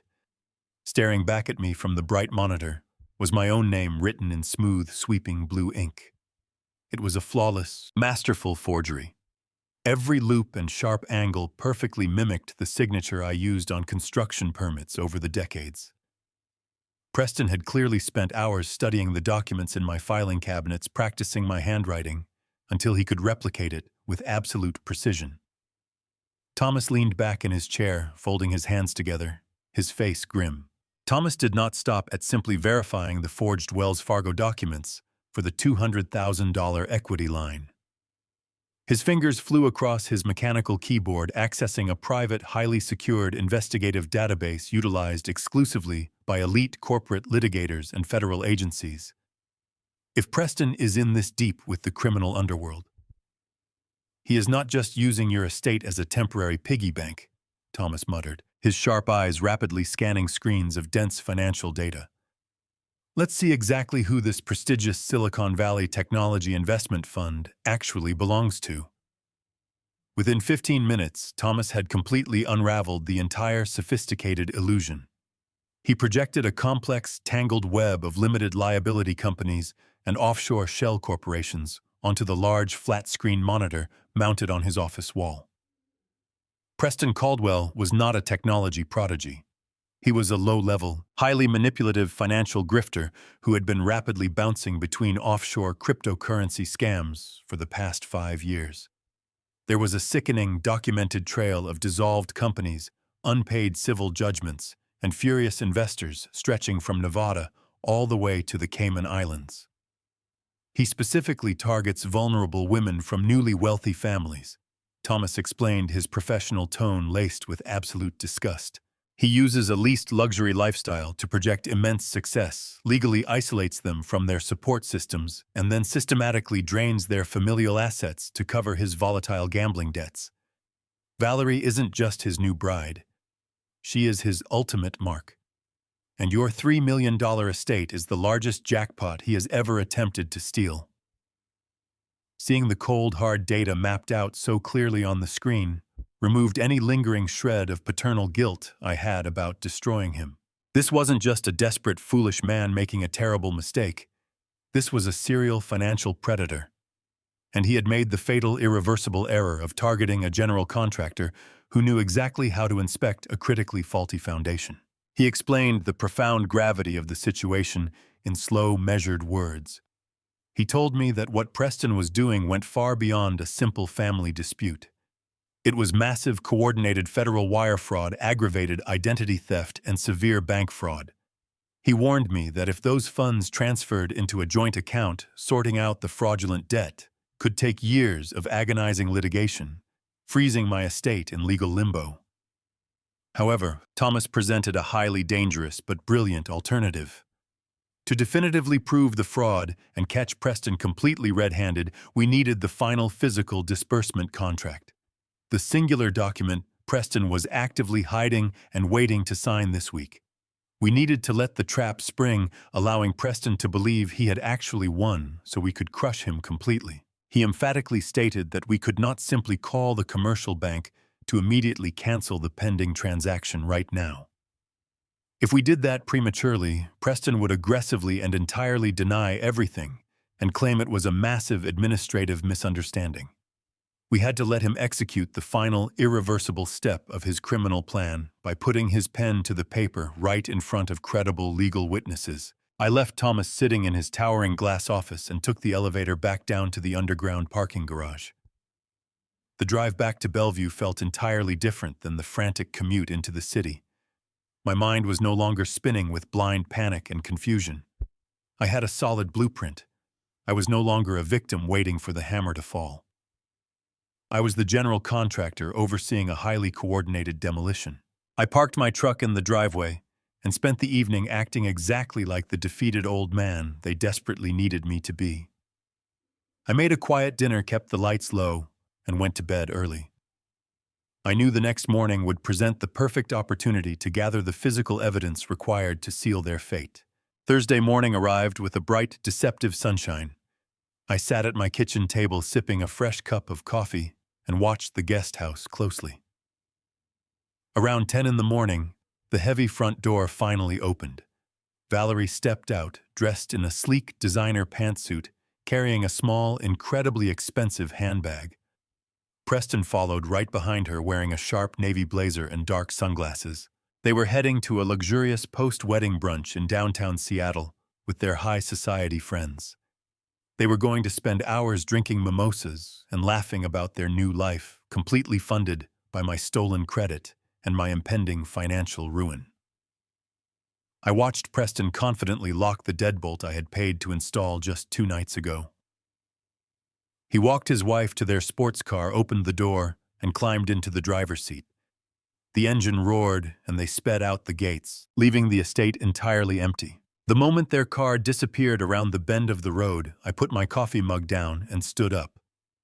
I walked to my utility closet and grabbed a specific set of tools.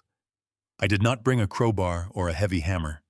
I brought a specialized ultraviolet flashlight, thin latex gloves, and my digital smartphone. When you spend 50 years building homes, you learn that every single house has its own unique rhythm and hidden secrets. You learn how to move through a space without disturbing the delicate balance. I walked across the damp morning grass, my boots stepping lightly, until I reached the front door of the guest house. I pulled my master key from my pocket. It slid into the brass cylinder with a soft, metallic click. The heavy oak door swung open, and I stepped inside the home I had built for my daughter. The interior was a chaotic mess of discarded wedding gifts, empty bottles, and designer clothes thrown carelessly over the modern furniture. It smelled of stale alcohol and expensive perfume. I felt a brief wave of sadness looking at the sheer entitlement scattered across the floors, but I quickly pushed the emotion aside. I was not here as a disappointed father picking up after his spoiled child. I was here as a forensic investigator gathering evidence for a major federal crime. I slipped the latex gloves over my scarred hands and walked past the messy living room, heading straight for the small home office near the back of the building. This was Preston's supposed corporate headquarters, the nerve center where he orchestrated his complex technology investments. I pushed the door open and stepped inside. The office was surprisingly neat compared to the rest of the house. A modern mahogany desk sat in the exact center of the room, completely clear of any visible paperwork. There was just a closed laptop and a small decorative desk lamp. To the untrained eye, it looked like the immaculate workspace of an organized professional. But I am not an untrained eye. A man running a multi-million-dollar investment fund does not operate without generating a massive paper trail. He does not keep a completely empty desk. The unnatural cleanliness was a giant red flag. It meant that Preston was meticulously hiding his physical documents. I knew that randomly ripping out the desk drawers and tossing the room would tip him off. Criminals like Preston are highly paranoid. They notice when things are moved a fraction of an inch. I had to be absolutely surgical in my approach. I closed the blinds, plunging the room into a deep shadow. I reached into my pocket and pulled out the ultraviolet flashlight. Contractors often use high-powered UV lights to detect hidden water damage or mold spores behind drywall. But UV light is also incredibly effective at illuminating the natural oils and heavy grease left behind by human hands. I clicked the button, and the flashlight cast a bright purple glow across the mahogany desk. Immediately, the hidden story of the room revealed itself in glowing smudges. I could see overlapping fingerprints on the laptop, smears on the desk where he rested his wrists, and concentrated palm prints, leading directly toward the bottom right drawer. The top two drawers showed very little activity, but the bottom drawer was absolutely glowing, with the bright, overlapping marks of constant frantic access. I knelt down on the hardwood floor and gently pulled the bottom drawer open. It appeared to be filled with user manuals and blank printer paper. Looking closely at the interior joints, I noticed the depth of the drawer did not match the exterior dimensions of the cabinet. There was a solid 2-inch discrepancy. I pressed my gloved thumbs firmly against the back corners of the panel and pushed downward. The false bottom popped up with a quiet click. I carefully lifted the thin wooden board out of the drawer and set it aside. Resting in the hidden compartment was a black leather ledger and a clear plastic sleeve packed with sensitive documents. I carefully pulled the plastic sleeve out first. My stomach churned with anger and disgust as I stared down at high-quality color photocopies of my personal Social Security card, original birth certificate, and driver license. Preston had systematically hunted down my most secure documents and duplicated them flawlessly. I grabbed my smartphone and turned off the camera flash. I photographed every fraudulent document in the plastic sleeve, ensuring the text was perfectly clear and legible. Then I picked up the black leather ledger. I opened it and snapped high-resolution pictures of every single page. The ledger contained a detailed record of offshore cryptocurrency accounts, digital wallet transfers, and escalating debts owed to illicit syndicates. He meticulously documented his entire financial ruin. I photographed the final page, closed the ledger, and placed it back exactly how I found it. I placed the plastic sleeve of my stolen documents next to it, perfectly aligned. I lowered the false bottom back into the drawer and pressed down until it clicked into place. I closed the drawer, turned off the flashlight, and opened the window blinds. I walked out of the guest house, locking the door behind me. I had the absolute proof. Preston was now officially a completely dead man walking. The long, quiet walk back across the sprawling green lawn to the main house felt entirely different than the walk over. My heavy dirt-covered work boots moved with a steady, determined rhythm. The damp, freezing grass yielded softly beneath my heavy steps. I reached into my flannel shirt pocket, feeling the cold, hard rectangle of my smartphone resting against my chest. Inside that small digital device was the complete, unfiltered truth. It was the heavy, undeniable evidence required to tear down the toxic facade that had infected my property. I entered my home through the back patio door, sliding the heavy glass shut and locking it tight. The silence of the large house wrapped around me, but my mind was roaring with focused energy. I did not sit down in the living room. I walked straight into my home office, a room lined with solid oak bookshelves and filing cabinets, containing 50 years of honest, hard-earned contracting records. I sat down at my massive wooden desk, flipped open my laptop, and connected my phone using a small white cable. I needed to see the photographs on a large, high-resolution monitor. I needed to read every single line of Preston's hidden life. The computer screen flickered to life, casting a bright, harsh glow over my scarred hands. I opened the digital folder containing the dozens of photographs I had just taken under the purple ultraviolet light. I started with the images of the black leather ledger.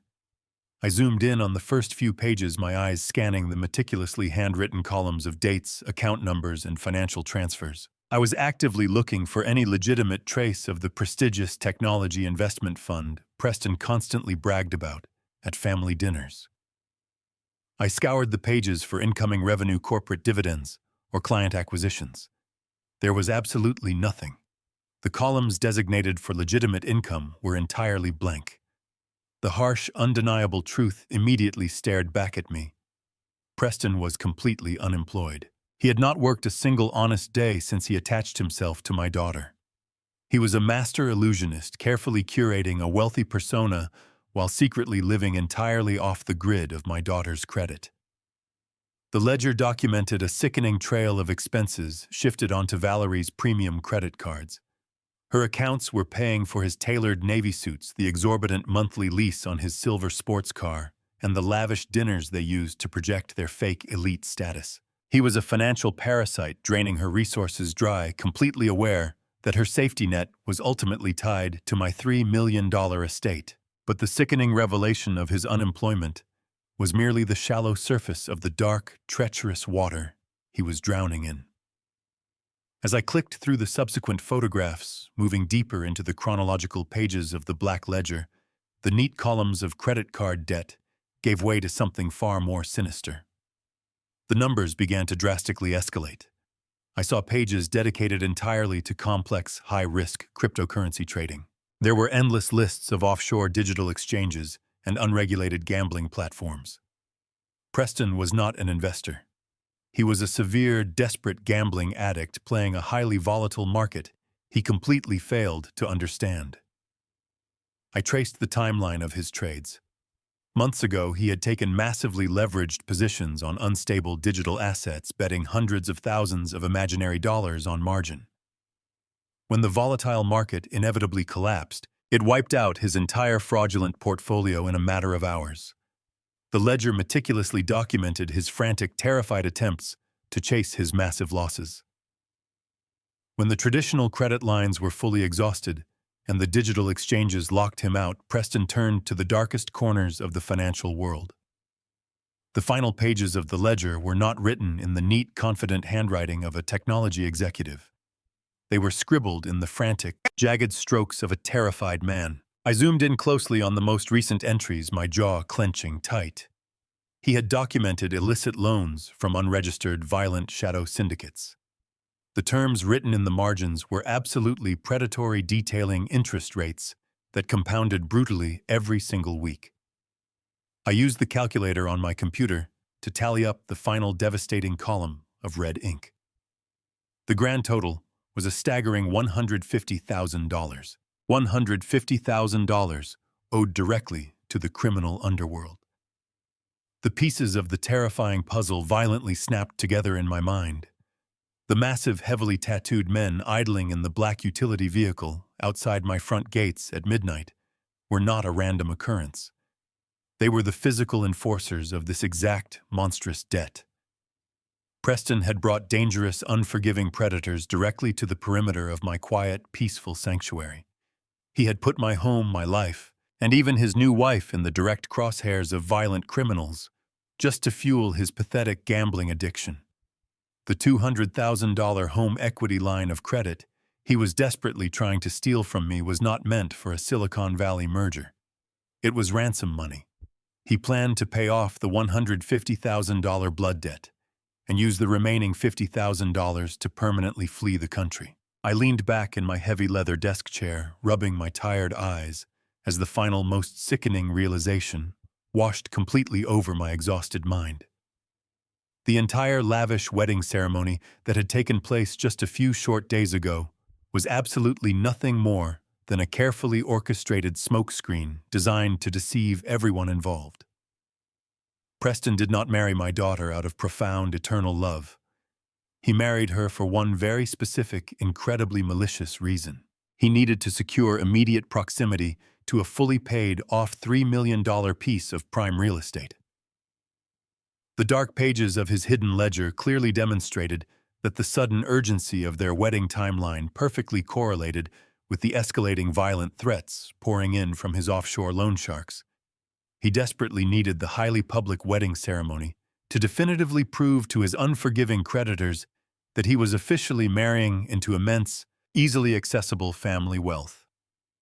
The sophisticated guests eating the expensive catering at the exclusive country club were unknowingly participating in a pathetic stage play meticulously designed to buy Preston a few more vital weeks of breathing room.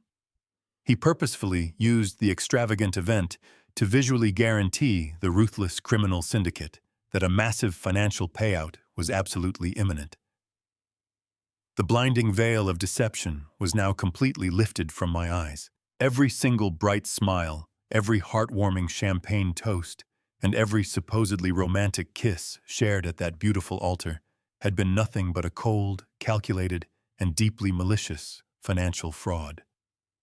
He was actively, ruthlessly sacrificing my entire life, my home, and my safety to simply save his own miserable existence from his catastrophic gambling addiction. I slowly reached forward, with my scarred hands, firmly closed the glowing laptop screen, and locked the wooden door to my private office, thoroughly prepared for the absolute legal war that was coming. I sat perfectly still in the heavy silence of my home office. The photographs of the hidden ledger and my stolen documents were securely backed up, but I needed more.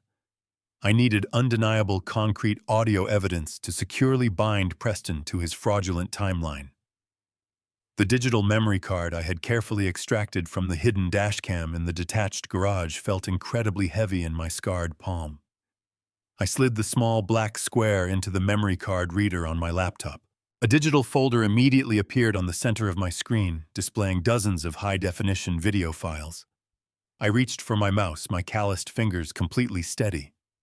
I was operating purely upon the cold, focused adrenaline of a master contractor, preparing to demolish a condemned, structurally compromised building.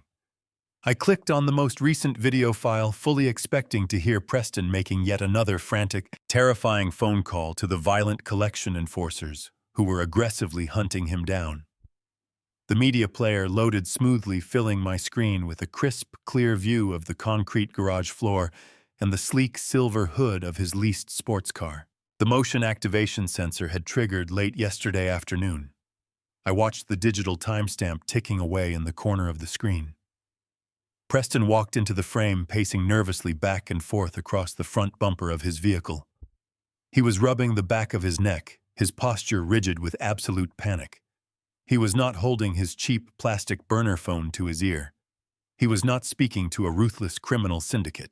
He was talking directly to someone standing us outside the immediate frame of the camera lens. I reached forward and turned the volume on my computer speakers all the way up, leaning closer to the monitor. Through the crisp audio feed, I heard the sharp clicking of expensive high heels walking across the hard concrete floor. A second figure stepped perfectly into the center of the camera view, standing shoulder to shoulder with Preston. It was Valerie, my own flesh and blood, my own youngest daughter. She crossed her arms tightly over her designer jacket, glaring fiercely at her new husband. I instinctively held my breath, desperately waiting for her to aggressively confront him about the massive mountain of illegal cryptocurrency debt he had been hiding from her. I waited for her to scream at him for secretly putting our entire family in immediate physical danger. I braced my heart to hear the devastating, crushing heartbreak of a young bride finally discovering that her brand new marriage was an absolute fraudulent sham. But the words that actually came out of her mouth completely paralyzed me in my leather chair. Valerie did not sound like an innocent victim. She sounded exactly like the ruthless, cold-blooded architect of the entire criminal operation. She stepped closer to Preston, lowering her voice into a sharp, calculating whisper that the microphone picked up with terrifying clarity. She instructed him to stick to the plan. She ordered him to bring the fake public notary directly into the guest house this coming Friday afternoon, specifically coordinating the timing for when I was scheduled to be away at my regular physical therapy appointment. I sat entirely frozen, listening to the child I had clothed, fed, and sheltered, casually, lay out the precise mechanics of my total financial execution. She looked Preston dead in the eye and laid out the final irreversible steps of their devastating plot. She told him to sign the home equity line of credit paperwork, take the 200 grand from the immediate bank transfer and fly to Dubai and just stay there. Her voice did not hold a single ounce of hesitation, guilt, or remorse. Preston rubbed his face anxiously, whining about what would inevitably happen when the commercial bank realized the monthly mortgage payments were not being made. Valerie let out a short, cynical laugh that chilled my blood. She casually replied that the bank would simply foreclose on the entire $3 million estate to collect the massive debt. Preston asked what would happen to me when the property was seized. Valerie shrugged her shoulders without a second thought. She said to let the state put the old man in a cheap nursing home. She explicitly stated that she really did not care what happened to me as long as they got the cash. The air in my lungs felt like glass. My own daughter was fully complicit in destroying my life, but the sickening audio recording was about to unlock the final, most devastating secret of the entire wedding weekend. Preston paced toward the camera, muttering that the loan sharks were getting incredibly impatient and suspicious. Valerie snapped at him, her voice dripping with pure venom. She reminded him that she had just bought them a crucial week of breathing room by inviting the syndicate leaders directly to the country club reception. I stared at the screen in absolute horror as the truth finally clicked into place. She had not banned me from the wedding ceremony because she was embarrassed by my rough blue-collar hands ruining her expensive wedding photographs. That was nothing but a convenient, emotionally manipulative lie. She had aggressively banned me from attending because the violent loan sharks were actually sitting right there in the audience, dressed up in expensive suits, masquerading as Preston's wealthy technology investors. She angrily reminded Preston that she told those men her new husband was the true legal owner of the Bellevue estate. She had spun an elaborate, malicious narrative claiming that I was merely a senile, impoverished old uncle whom they generously allowed to live in the main house strictly out of familial charity. If I had walked her down the aisle, if I had spoken to a single guest at that reception, their entire financial scam would have instantly imploded right in front of the criminal syndicate. My daughter had deliberately served me up on a silver platter to a ruthless criminal organization, just to artificially fund her delusions of high society grandeur. The last lingering shred of paternal denial within my heart completely withered and died. I was no longer dealing with a spoiled child who had lost her way in the world. I was dealing with a deeply calculating predator who looked at my 50 years of grueling physical labor and saw absolutely nothing but a disposable resource to be violently extracted. I slowly reached forward, clicked out of the video player, and safely ejected the small memory card from my laptop. I placed the plastic square securely into a clear plastic bag and locked it inside the heavy bottom drawer of my desk, right alongside the photographs of the forged documents. The overwhelming heartbreak that had threatened to suffocate me over the past 3 days was gone. It was replaced by a freezing, hardened resolve. They were planning to finalize my absolute destruction this coming Friday afternoon. They truly believed I was just a foolish, broken old man waiting helplessly for the slaughter. They had absolutely no idea I was now perfectly positioned to burn their entire fraudulent world straight to the ground. Friday morning arrived with an overcast sky that blocked out the sun. I woke up before dawn, lying perfectly still in the darkness of my bedroom. I did not feel the usual ache in my joints or the stiffness in my scarred knees. I felt a deep surge of pure adrenaline pumping through my veins. Today was the final deadline Preston had negotiated with his loan sharks. The bank was primed to release the massive $200,000 home equity line of credit by closing.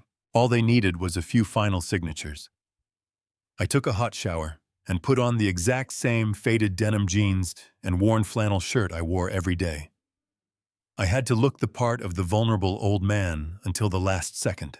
I brewed my standard pot of black coffee. The house was silent, but the air felt thick with electric tension.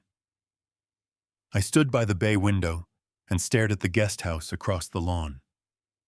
The blinds over there were tightly closed, but I knew exactly what was happening inside. Valerie and Preston were likely wide awake, buzzing with the toxic energy of criminals. I glanced up at the wall clock. It was nearly 1 in the afternoon. My fake physical therapy appointment was scheduled for 1:30, a routine I maintained for years. I knew Valerie had meticulously built their fraudulent timeline around this specific 2-hour window of my absence. I finished my coffee and grabbed my heavy leather work coat from the hook. I picked up my keys and walked out the front door, making sure to let it slam shut behind me. I exaggerated my limp, dragging my right leg heavily across the gravel driveway. The front door of the guest house immediately creaked open just a few inches. Valerie stepped out onto her porch, wrapping a cardigan tightly against the afternoon chill. She wore a forced smile that did nothing to hide the frantic calculation in her eyes. I paused by the door of my pickup truck and looked over at her. I told her my back was killing me and I was heading out to physical therapy. Valerie nodded quickly, her eyes darting toward the heavy iron gates at the end of the driveway. She told me to take my time, insisting that I should not rush my recovery. Her false concern was genuinely sickening to witness. She was literally trying to buy Preston extra minutes to steal my life savings. I gave her a slow, appreciative wave, pretending to be deeply touched by her affection. I climbed into the cab of my truck, turned the ignition, and slowly drove down the long driveway. The heavy metal security gates parted for me. I pulled out onto the quiet suburban road, checked my rearview mirror, and watched the gates slide shut behind my vehicle. I drove exactly half a mile down the winding street until the estate was completely out of sight. I did not merge onto the highway. I immediately pulled my truck off the paved road, hiding it deeply behind a thick cluster of evergreen trees on an abandoned logging trail. I turned off the engine, grabbed a compact pair of binoculars from the glove compartment, and stepped quietly out of the cab. I moved stealthily through the dense, damp forest, navigating the familiar wooded perimeter of my own property. I had walked these property lines for 4 decades. I silently approached the rear boundary of the estate, keeping my body hidden behind an impenetrable wall of tall blackberry bushes. From this elevated, concealed vantage point, I had a perfect, unobstructed view of the guest house and the main security gates. Less than 10 minutes after I had supposedly left, a sleek black sedan turned sharply off the main road and pulled directly up to my front gates. The driver did not use the call box to request entry.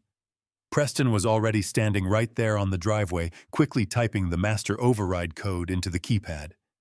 The iron gates swung open, and the black sedan glided smoothly onto the property, parking right next to Preston's leased sports car. The driver's side door opened, and a man stepped out. He looked like a slick, cheap imitation of a high-end professional. He wore an ill-fitting gray suit, heavily gelled dark hair, and carried a thick leather briefcase tightly under his arm.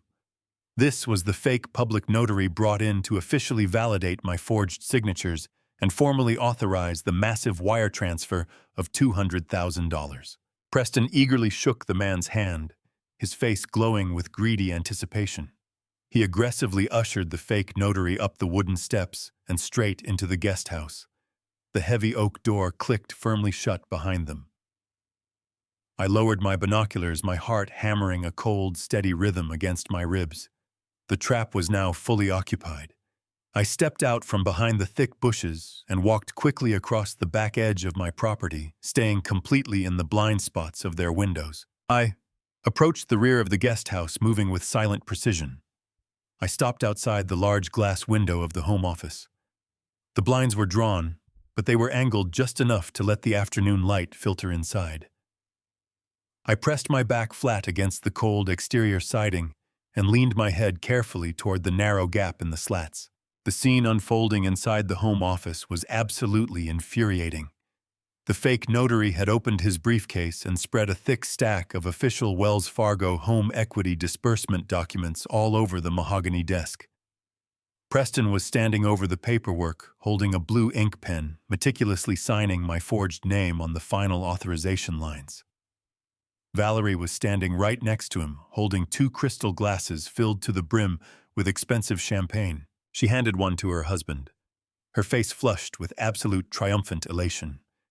I could hear their voices bleeding clearly through the thin glass pane. Preston laughed loudly, boasting to the fake notary about how incredibly easy it had been to fool the old man. He bragged that I was lying on a physical therapy table right now, completely oblivious to the fact that my $3 million estate had just been financially hijacked to pay off his illicit gambling debts. Valerie took a slow, celebratory sip of her champagne. She smiled viciously, telling the two men that their first-class flight to Dubai was already packed and waiting.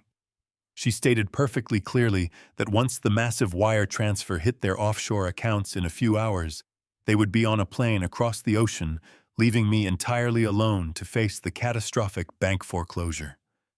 They clinked their crystal glasses together in a sickening toast to my absolute destruction.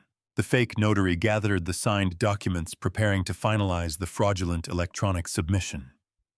They were basking in the glow of their perceived victory, utterly convinced they had successfully committed the perfect crime.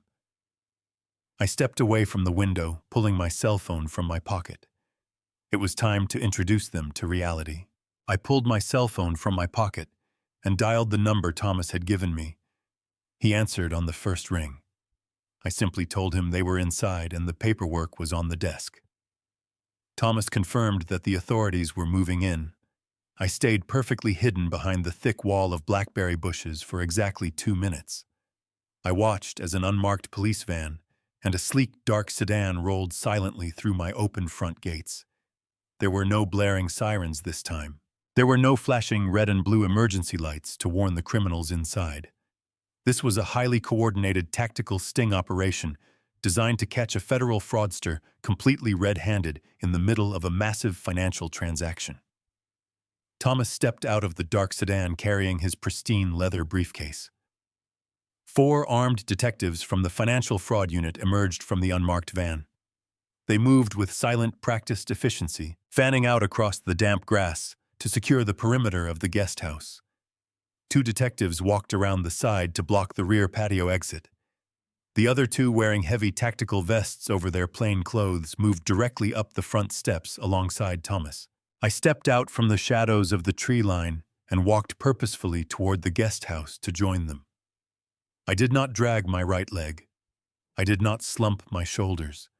The heavy limp I had been faking for the past week completely vanished. I stood tall, moving with the solid, grounded confidence of a man who had built this entire estate from the dirt up. The lead detective looked at me, gave a sharp nod of confirmation, and turned his attention back to the solid oak door. He did not bother knocking. He did not announce his presence. He simply raised his heavy tactical boot and delivered a devastating, incredibly violent kick squarely right below the doorknob. The reinforced commercial deadbolt I had installed just days ago held firm for a fraction of a second before the heavy wooden door frame completely splintered and gave way. The door slammed violently inward, crashing against the interior drywall with a deafening, explosive boom that shook the entire structure. I stepped through the shattered doorway immediately behind the 2 armed detectives. The scene inside the home office was frozen in absolute, terrified shock. The celebratory atmosphere from moments ago had instantly evaporated. Preston was standing frozen over the mahogany desk, the blue ink pen still clutched tightly in his trembling hand. The crystal champagne flute he had been holding just seconds prior slipped from his grasp, shattering into 100 pieces on the hardwood floor. Valerie let out a high-pitched, piercing scream, dropping her own glass and backing away until her spine hit the bookshelf. The fake notary was the only person who truly understood the immediate catastrophic danger he was in. He took one terrified look at the armed detectives pouring into the narrow room, dropped the fraudulent banking documents onto the desk, and bolted directly toward the back patio door. He did not even make it 3 steps. The detective guarding the rear perimeter had already breached the back entrance. As the fake notary lunged for the hallway, The officer grabbed him by the lapels of his cheap gray suit, spun him around with brutal, practiced force, and slammed him forcefully against the drywall. The heavy impact rattled the framed photographs hanging on the walls. The detective kicked the man's legs apart, twisted his arms sharply behind his back, and secured a pair of heavy steel handcuffs around his wrists. The swift, violent takedown took less than 4 seconds. The fake notary began loudly sobbing and begging for a plea deal before the detective even finished reading him his Miranda rights. Preston remained paralyzed behind the desk. His tailored navy blazer suddenly looked ridiculous on his trembling frame. The lead detective marched straight up to him, grabbed him aggressively by the shoulder, and pulled him away from the forged documents. Preston stammered frantically, claiming there had been a massive misunderstanding and that he was just signing some routine marital paperwork. The detective ignored his pathetic lies. He spun Preston around, slammed him face down onto the desk he had been using to steal my life savings, and wrenched his arms behind his back. The sharp metallic click of the handcuffs securing Preston's wrists echoed loudly through the silent room.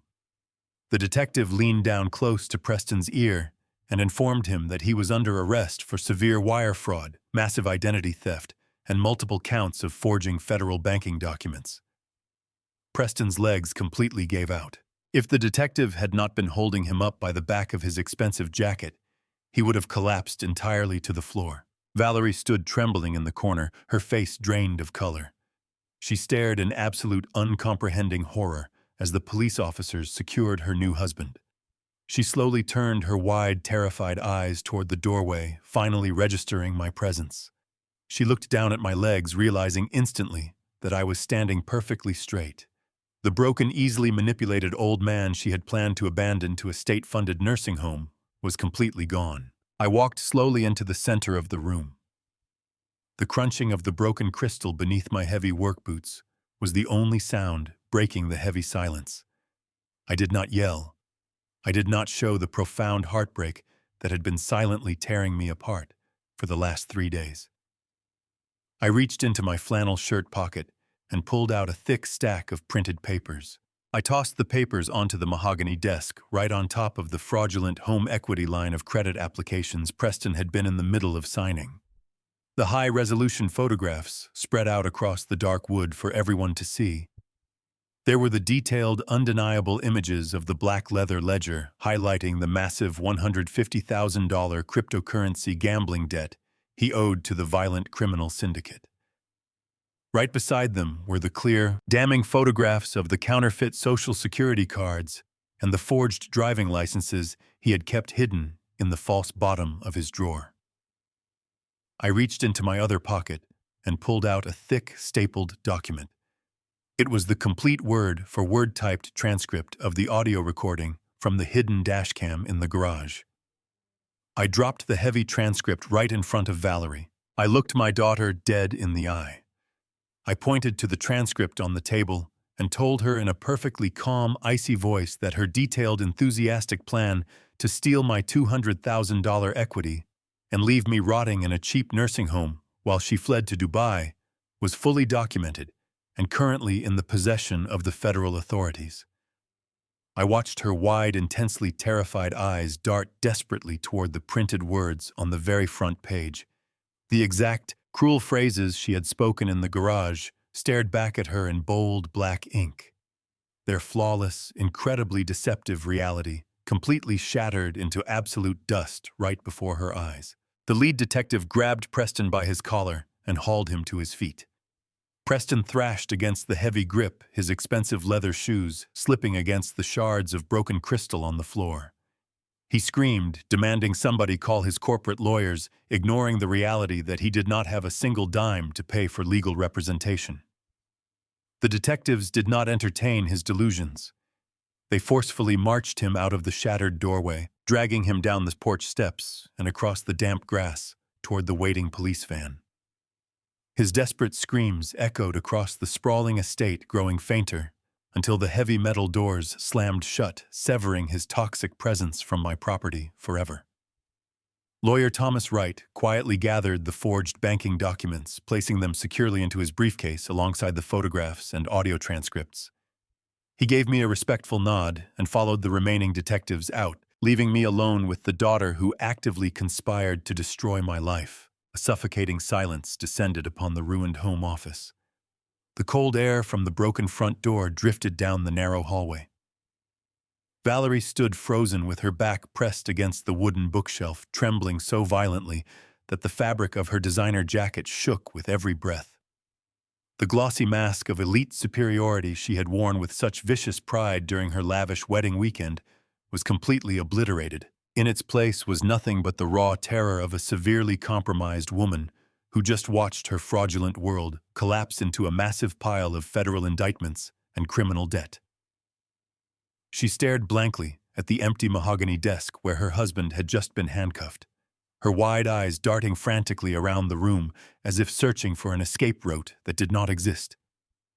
The crushing reality of her dire situation was breaking through her psychological denial. She was completely unemployed, hopelessly anchored to a convicted felon, and terrifyingly exposed to a ruthless criminal syndicate coming to collect a massive debt. Her knees gave out.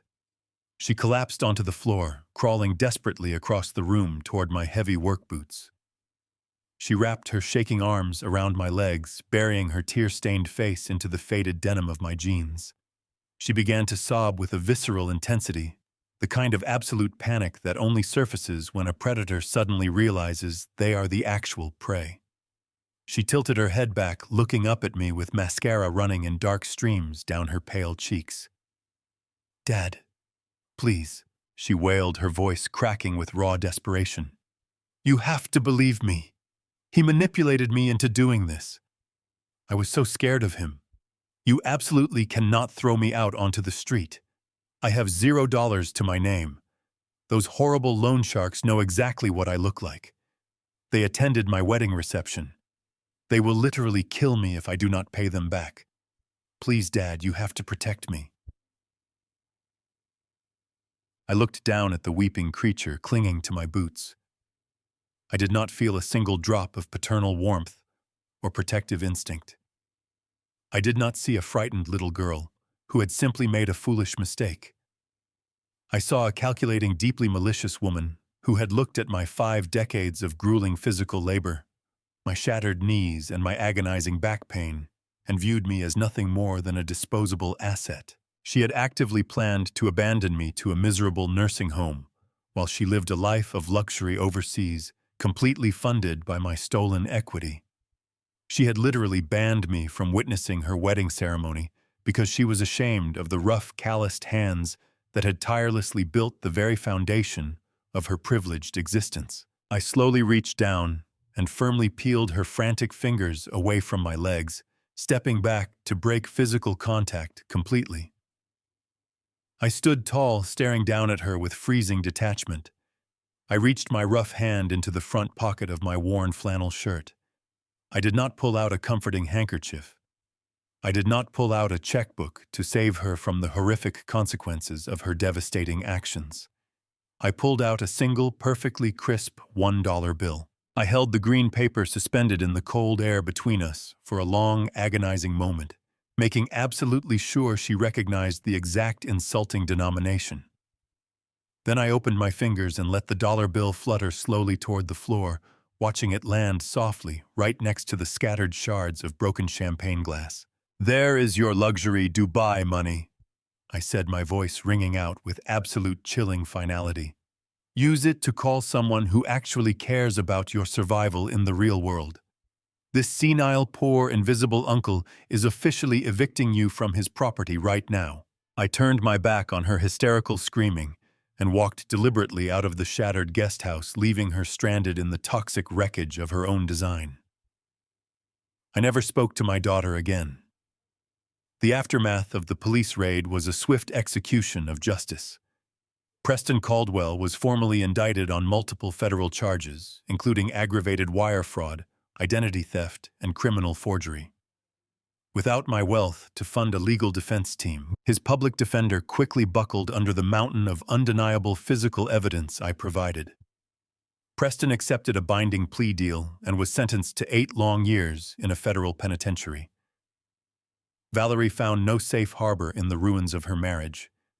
The violent syndicate Preston borrowed from did not care about the federal arrests. They relentlessly hounded Valerie, terrifying her to the point where she fled the state entirely in the middle of the night. The last I heard, the former high society bride was living under the radar in a cramped apartment in the Midwest, working grueling shifts as a diner waitress just to scrape by, constantly looking over her shoulder for the loan sharks she had foolishly invited to her wedding. 3 months after the police raid, I listed the entire estate on the real estate market. The property sold quickly to a wealthy family for exactly $3.2 million in cash.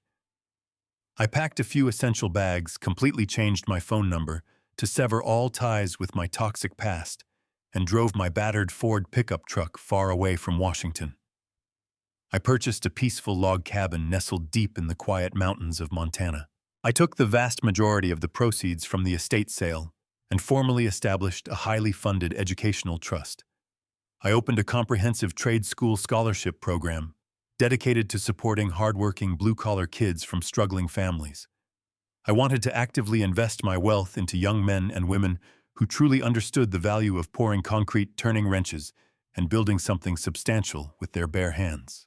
I wanted to help people who would never look down on a man with scarred knuckles and dirty boots.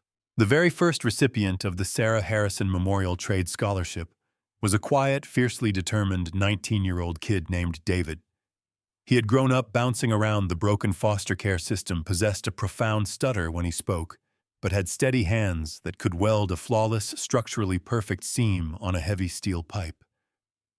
When I sat across from him in my new rustic office and handed him the thick envelope containing his full tuition for the Advanced Welding Academy, he did not boast, and he certainly did not demand a lavish celebration. He simply broke down in silent tears, gripped my scarred hand with a calloused one of his own, and solemnly promised he would never let me down. That single quiet moment of genuine raw gratitude held infinitely more value to my soul than the entire million-dollar high-fashion aesthetic my daughter had so desperately obsessed over. In Montana, the morning air is incredibly crisp, smelling purely of ancient pine trees and wood smoke, completely free of the toxic, suffocating pretension of Bellevue. I spend my early mornings out in my small, heated workshop, meticulously crafting wooden furniture from reclaimed timber. I do not build massive residential houses anymore, but I am still actively building futures. Sometimes when the winter snow falls heavy and quiet over the rugged mountains, my mind briefly drifts back to Valerie. I often wonder if the harsh, unforgiving reality of her catastrophic choices ever managed to break through her thick shell of elite entitlement. But I do not wonder with any sense of lingering regret.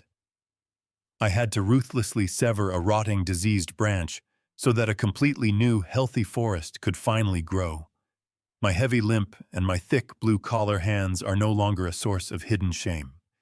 They are my permanent badges of honor. They are the very tools that allowed me to survive the deepest family betrayal imaginable and build a final chapter of life filled with absolute, unshakable peace. I may have lost my only daughter to the blinding disease of arrogant greed, but in the end, I used the wealth she tried to steal to build a lasting legacy of honest integrity. Blood might tie people together, but it does not automatically grant them the right to your respect, your wealth, or your life. We often blind ourselves to the toxic nature of those we raised, hoping our unconditional love will fix their fundamental flaws. But when greed infects a heart, even a child can view a parent not as a human, but as an obstacle to be discarded. True strength is not about enduring endless abuse for the sake of family. It is about having the courage to walk away and protect your own dignity when that family turns into parasites. Have you ever had to cut ties with a toxic family member to protect your own peace? Share your story in the comments below. Because someone out there might need your courage today, do not forget to like and subscribe for more stories of truth, resilience, and walking away completely.